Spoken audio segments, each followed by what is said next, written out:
जय हिंद दोस्तों। BPSC TRE 4 की सुगबुगाहट सुनाई दे रही है। कहा जा रहा है कि बीपीएससी टीआरई 4 आएगी और मेरा भी मानना है कि बीपीएससी टीआरई 4 आएगी। हो सकता है वो लेट आए और हो सकता है वो कि 1-2 महीने के अंदर रह जाए, बट टीआरई 4 तो आएगी। अब ऐसे में ज़रूरी हो जाता है कि हम टीआरई 4 के लिए करें क्या।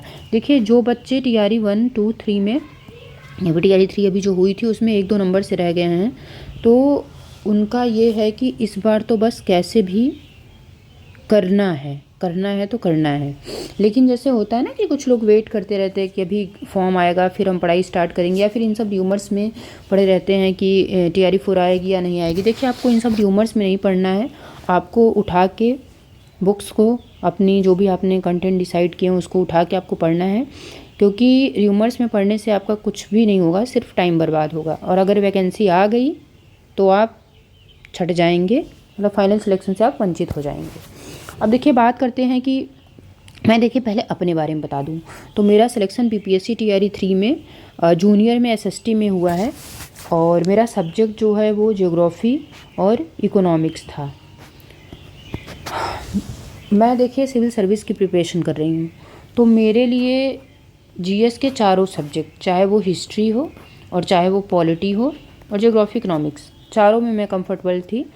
हालांकि ज्योग्राफी और इकोनॉमिक्स मेरे ग्रेजुएशन के सब्जेक्ट थे, इसलिए मैंने इनको लिया, क्योंकि मुझे लगा रिस्क क्यों ही ले भाई। कोई उस समय मुझे क्लैरिफिकेशन तो था नहीं कि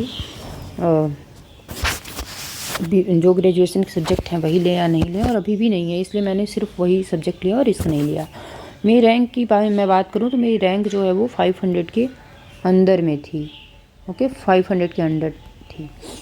और अब बात करते हैं कि मैंने क्या हाँ, इसके बारे में बता दूं कि आपको बिलीव नहीं होगा, मैंने टीआरई 3 के लिए सिर्फ 20 डेज़ पढ़ाई की थी, सिर्फ 20 डेज़।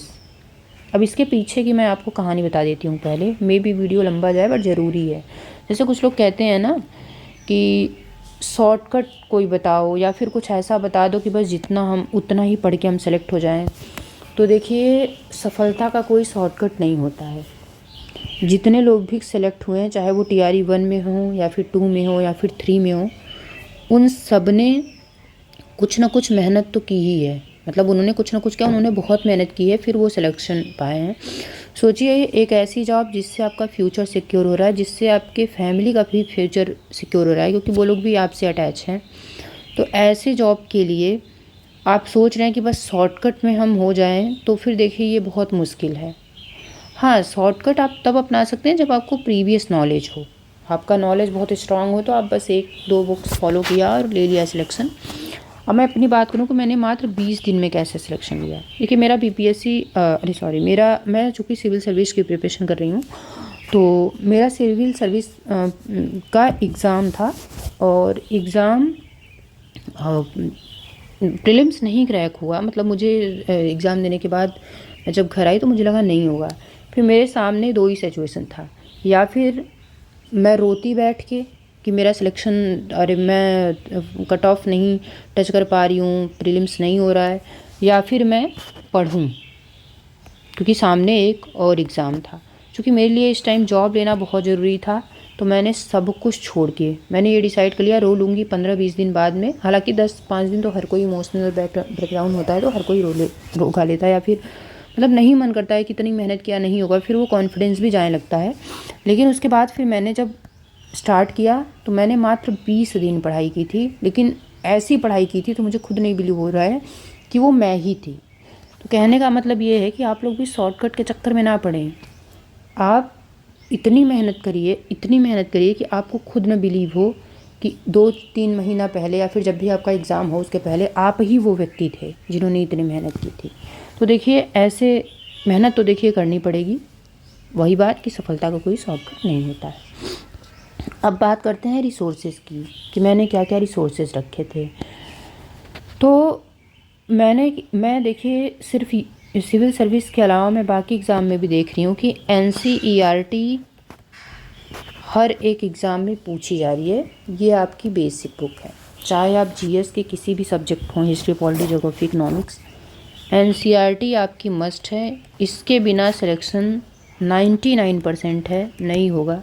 जो लोग भी सेलेक्ट हुए आप देख रहे होंगे, या फिर जो मेरे दोस्त सेलेक्ट हुए हैं, जब मेरी उनसे बात हुई तो सब ने एनसीईआरटी को पहली प्रायोरिटी दी थी। अब लोग पूछते हैं एनसीईआरटी पूरी पढ़नी है, 6 से 12 तक पढ़नी है? हाँ भाई, पढ़नी है। आपको 6 से 12 तक की एनसीईआरटी करनी है। एक टाइम के बाद आपको सिर्फ 9 टू 12 की करनी है एनसीईआरटी से, क्योंकि सीधे सवाल आ रहे हैं। मैं आपको आगे इसके सब मतलब प्रूफ भी दिखाऊंगी कि कैसे सवाल पूछे जा रहे हैं।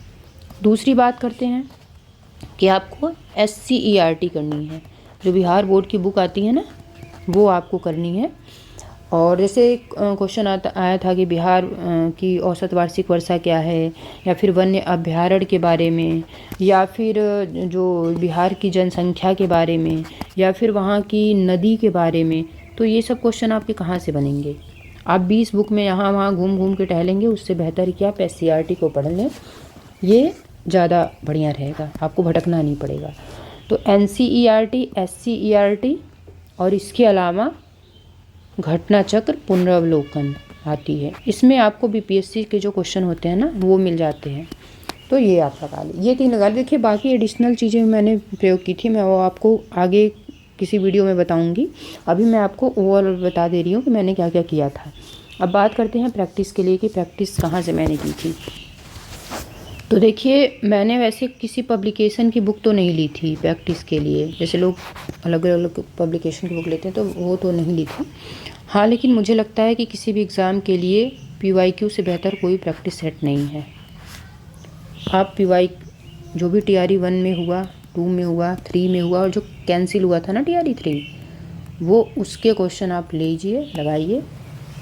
और सिर्फ आप जैसे आप जूनियर का एग्ज़ाम दे रहे हैं, तो आपको सिर्फ जूनियर के क्वेश्चन नहीं देखने हैं। मान लिया आपको ज्योग्राफी करनी है, तो आपको पीआरटी से पीजीटी तक जहाँ भी आपको ज्योग्राफी आई है वो सब आपको लगा जाने हैं।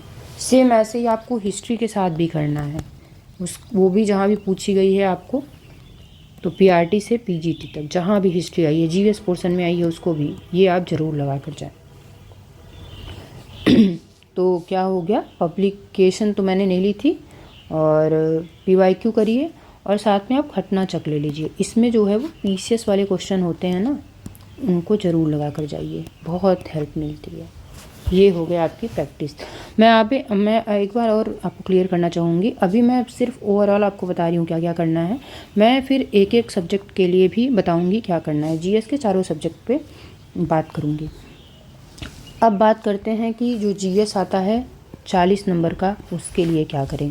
देखिए बहुत से लोग मेरे से पूछ रहे हैं कि जीएस कितने नंबर की आती है, या फिर कितने नंबर का टोटल पेपर आता है।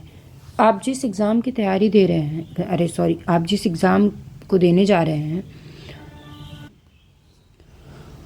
तो उसके लिए ज़रूरी है कि आप सबसे पहले उस एग्ज़ाम का पेपर देखें, ताकि आपको ये पता चल जाए कि वो एग्ज़ाम 120 नंबर का आ रहा है, जिसमें कि जीएस में आपके 2 सब्जेक्ट हो जा रहे हैं। मैं जूनियर और पीजीटी की बात कर रही हूँ तो, और बाकी आपके 40 नंबर का जीएस पोर्शन एक अलग आ रहा है, जिसमें आपको आ रही है हिस्ट्री, ज्योग्राफी, साइंस, करेंट और मैथ।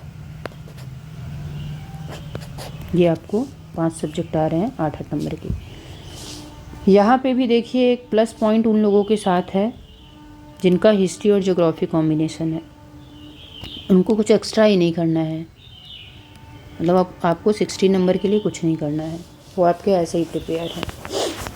बाकी आपको साइंस करनी है, करेंट करनी है, मैथ करनी है। देखिए साइंस के लिए आप लूसेंट भी पढ़ सकते हैं, या फिर तमाम टीचर पढ़ाए हैं, आप उनमें से किसी एक को फॉलो कर सकते हैं। देखिए 10 टीचर के पीछे नहीं भागना है, सिर्फ एक टीचर को 10 बार देख लेना है, वो ज़्यादा बेहतर है।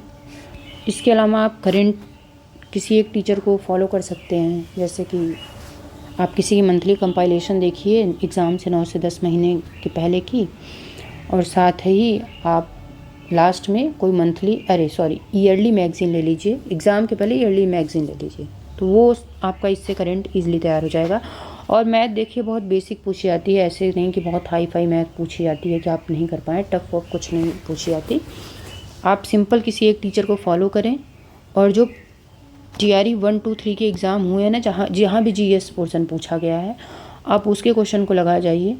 8 में से आप 5 ईज़िली बना लेंगे, क्योंकि आप एक तो आपको मैथ से हैबिचुअल हो जाएंगे, दूसरी आपको थॉट प्रोसेस डेवलप होगा कि कैसे इन सब क्वेश्चन को टैकल कर सकते हैं। तो जीएस पोर्शन के लिए आपको क्या करना है, सिर्फ साइंस के लिए आपको वही किसी एक टीचर या लूसेंट को फॉलो कर लीजिए। करंट के लिए भी जो मैंने बताया वही, मैथ के लिए भी। अब देखिए हिस्ट्री और ज्योग्राफी की बात करते हैं कि हिस्ट्री ज्योग्राफी के लिए क्या करें। देखिए जिनका सब्जेक्ट है उनकी तो बात अलग है, और जिनका सब्जेक्ट नहीं है उसके लिए मैं आगे आपको बताऊंगी कि क्या करना है। जीएस के लिए मैं स्पेसिफिक इस पर एक वीडियो बना दूंगी कि क्या क्या करना है और कैसे 40 नंबर को आप टैकल कर सकते हैं।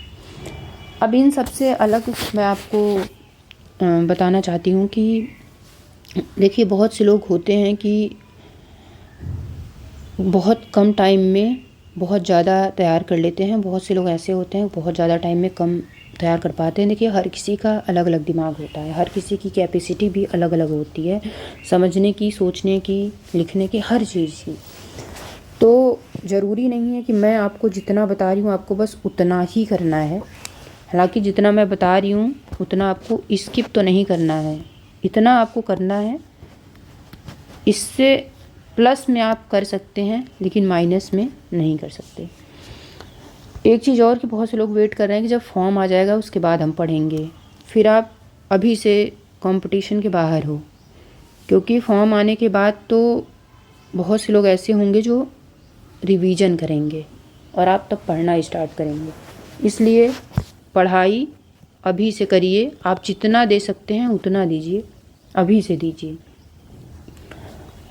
और बाकी देखिए आप लोगों को अगर कोई भी डाउट हो कि हिस्ट्री कहाँ से तैयार करें या ज्योग्राफी कहाँ से तैयार करें या पॉलिटी, इकोनॉमिक्स, कुछ भी या जीएस पोर्शन, तो आप कमेंट बॉक्स में कमेंट कर सकते हैं। जब मुझे फुर्सत मिलेगी तो मैं उस पर वीडियो बनाऊंगी। देखिए एक चीज़ और कहूँगी कि मेरी जो मतलब मैं चूँकि इतनी टेक्नोलॉजी से वो परिचित नहीं हूँ, मैं भी देखिए स्टूडेंट हूँ, तो मैं देखिए बीच में अटकती हूँ, तो आप इसको अन्यथा मत लीजिए। क्योंकि अगर आपकी आदत नहीं है ना, और आप सिविल सर्विस की प्रिपरेशन करते हैं तो हम थोड़ा अंडरग्राउंड हो जाते हैं, मतलब बहुत ज़्यादा किसी से बातचीत नहीं करते हैं, तो वो देखिए आपकी पर्सनैलिटी पे उसका भी इफ़ेक्ट पड़ता है। आपको कम बोलने की आदत हो जाती है, जो कि मेरी भी हो गई है। तो इसलिए आप अन्यथा मत लीजिएगा कि इतनी अटक के बोलती हूँ। और ठीक है, आपकी कुछ भी डाउट हो तो आप कमेंट करिए। Thank you very much.